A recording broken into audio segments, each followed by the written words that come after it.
ایک رلا دینے والی سچی کہانی۔ ننھی دکان۔ میں ایک گھر کے قریب سے گزر رہا تھا کہ اچانک مجھے گھر کے اندر سے ایک 10 سالہ بچے کے رونے کی آواز آئی۔ آواز میں اتنا درد تھا کہ مجھے مجبوراً گھر میں داخل ہو کر معلوم کرنا پڑا کہ یہ 10 سالہ بچہ کیوں رو رہا ہے۔ اندر داخل ہو کر میں نے دیکھا کہ ماں اپنے بیٹے کو آہستہ سے مارتی اور بچے کے ساتھ خود بھی رونے لگتی۔ میں نے آگے ہو کر پوچھا، بہن کیوں بچے کو مار رہی ہو جبکہ خود بھی روتی ہو؟ اس نے جواب دیا کہ بھائی آپ کو تو معلوم ہے کہ اس کے والد اللہ کو پیارے ہو گئے ہیں اور ہم بہت غریب بھی ہیں۔ میں لوگوں کے گھروں میں مزدوری کرتی ہوں اور اس کی پڑھائی کا مشکل سے خرچ اٹھاتی ہوں۔ یہ کمبخت اسکول روزانہ دیر سے جاتا ہے اور روزانہ گھر دیر سے آتا ہے۔ جاتے ہوئے راستے میں کہیں کھیل کود میں لگ جاتا ہے اور پڑھائی کی طرف ذرا بھی توجہ نہیں دیتا، جس کی وجہ سے روزانہ اپنی اسکول کی وردی گندی کر لیتا ہے۔ میں نے بچے اور اس کی ماں کو تھوڑا سمجھایا اور چل دیا۔ ایک دن صبح سبزی منڈی کچھ سبزی وغیرہ لینے گیا تو اچانک میری نظر اسی 10 سالہ بچے پر پڑی جو روزانہ گھر سے مار کھاتا تھا۔ کیا دیکھتا ہوں کہ وہ بچہ منڈی میں پھر رہا ہے اور جو دکاندار اپنی دکانوں کے لیے سبزی خرید کر اپنی بوریوں میں ڈالتے تو ان سے کوئی سبزی زمین پر گر جاتی اور وہ بچہ اسے فوراً اٹھا کر اپنی جھولی میں ڈال لیتا۔ میں یہ ماجرا دیکھ کر پریشانی میں مبتلا ہو رہا تھا کہ چکر کیا ہے۔ میں اس بچے کو چوری چوری فالو کرنے لگا۔ جب اس کی جھولی سبزی سے بھر گئی تو وہ سڑک کے کنارے بیٹھ کر اونچی اونچی آوازیں لگا کر اسے بیچنے لگا۔ منہ پر مٹی، گندی وردی اور آنکھوں میں نمی کے ساتھ ایسا دکاندار زندگی میں پہلی بار دیکھ رہا تھا۔ دیکھتے دیکھتے اچانک ایک آدمی اپنی دکان سے اٹھا جس کی دکان کے سامنے اس بچے نے ننھی سی دکان لگائی تھی۔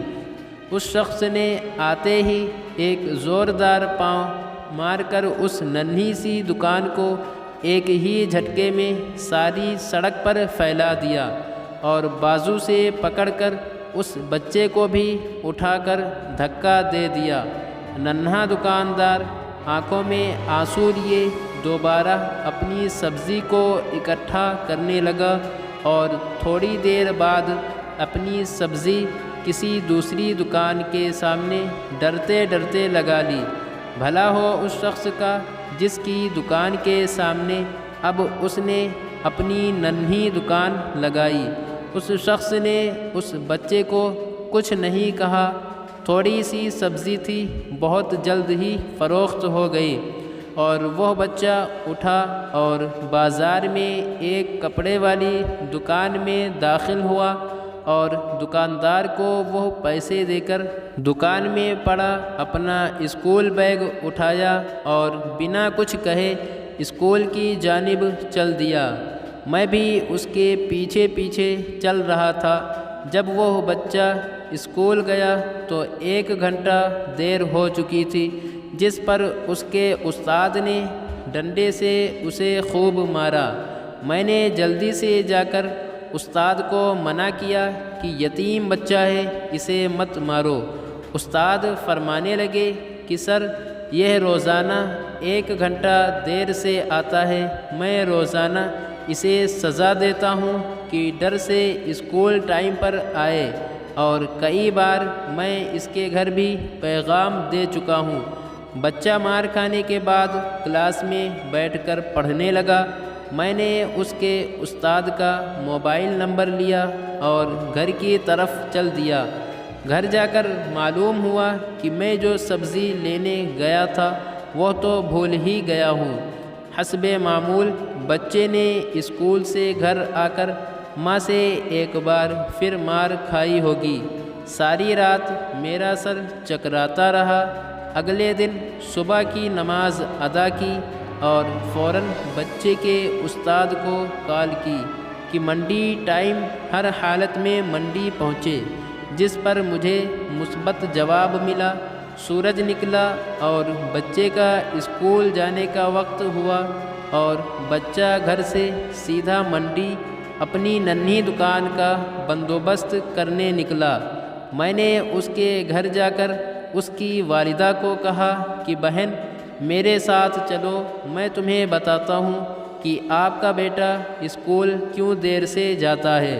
وہ فوراً میرے ساتھ منہ میں یہ کہتے ہوئے چل پڑی کہ آج اس لڑکے کی میرے ہاتھوں خیر نہیں، چھوڑوں گی نہیں آج اسے۔ منڈی میں لڑکے کا استاد بھی آ چکا تھا۔ ہم تینوں نے منڈی کی 3 مختلف جگہوں پر پوزیشنیں سنبھال لی اور ننھی دکان والے کو چھپ کر دیکھنے لگے۔ حسب معمول آج بھی اسے کافی لوگوں سے جھڑکیں لینی پڑیں اور آخر کار وہ لڑکا اپنی سبزی فروخت کر کے کپڑے والی دکان کی طرف چل دیا۔ اچانک میری نظر اس کی ماں پر پڑی تو کیا دیکھتا ہوں کہ بہت ہی درد بھری سسکیاں لے کر زارو قطار رو رہی تھی، اور میں نے فوراً اس کے استاد کی طرف دیکھا تو بہت شدت سے اس کے آنسو بھی بہہ رہے تھے۔ دونوں کے رونے میں مجھے ایسا لگ رہا تھا جیسے انہوں نے کسی مظلوم پر بہت ظلم کیا ہو اور آج ان کو اپنی غلطی کا احساس ہو رہا ہو۔ اس کی ماں روتے روتے گھر چلی گئی اور استاد بھی سسکیاں لیتے ہوئے اسکول چلا گیا۔ حسب معمول بچے نے دکاندار کو پیسے دیے اور آج اس کو دکاندار نے ایک لیڈی سوٹ دیتے ہوئے کہا کہ بیٹا آج سوٹ کے سارے پیسے پورے ہو گئے ہیں، اپنا سوٹ لے لو۔ بچے نے اس سوٹ کو پکڑ کر اسکول بیگ میں رکھا اور اسکول چلا گیا۔ آج بھی 1 گھنٹہ لیٹ تھا۔ وہ سیدھا استاد کے پاس گیا اور بیگ ڈیسک پر رکھ کر مار کھانے کے لیے پوزیشن سنبھال لی اور ہاتھ آگے بڑھائے تاکہ استاد ڈنڈے سے اس کو مار لے۔ استاد کرسی سے اٹھا اور فوراً بچے کو گلے لگا کر اس قدر زور سے رویا کہ میں بھی دیکھ کر اپنے آنسوؤں پر قابو نہ رکھ سکا۔ میں نے اپنے آپ کو سنبھالا اور آگے بڑھ کر استاد کو چپ کرایا اور بچے سے پوچھا کہ یہ جو بیگ میں سوٹ ہے وہ کس کے لیے ہے؟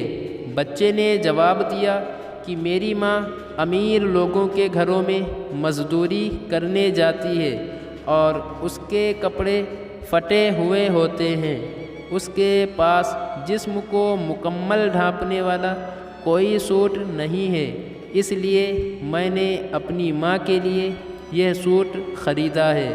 میں نے بچے سے سوال پوچھا کہ یہ سوٹ اب گھر لے جا کر ماں کو دو گے؟ جواب نے میرے اور اس کے استاد کے پیروں کے نیچے سے زمین ہی نکال دی۔ بچے نے جواب دیا نہیں انکل جی، چھٹی کے بعد میں اسے درزی کو سلائی کے لیے دے دوں گا اور روزانہ تھوڑے تھوڑے پیسے جمع کر کے سلائی دوں گا۔ جب سلائی کے پیسے پورے ہو جائیں گے تب میں اسے اپنی ماں کو دوں گا۔ استاد اور میں یہ سوچ کر روتے جا رہے تھے کہ ابھی اس معصوم کو اور منڈی جانا پڑے گا اور لوگوں سے دھکے کھانے پڑیں گے اور ننھی دکان لگانی پڑے گی۔ آخر کب تک غریبوں کے بچے ننھی دکانیں لگاتے رہیں گے؟ آخر کب تک؟ اللہ تعالی ہر غربا و مساکین کی غیب سے مدد فرمائے، آمین یا رب العالمین۔ اگر آپ کو یہ ویڈیو پسند آئی ہو تو ویڈیو کو لائک کیجیے اور چینل کو بھی سبسکرائب کیجیے۔ شکریہ۔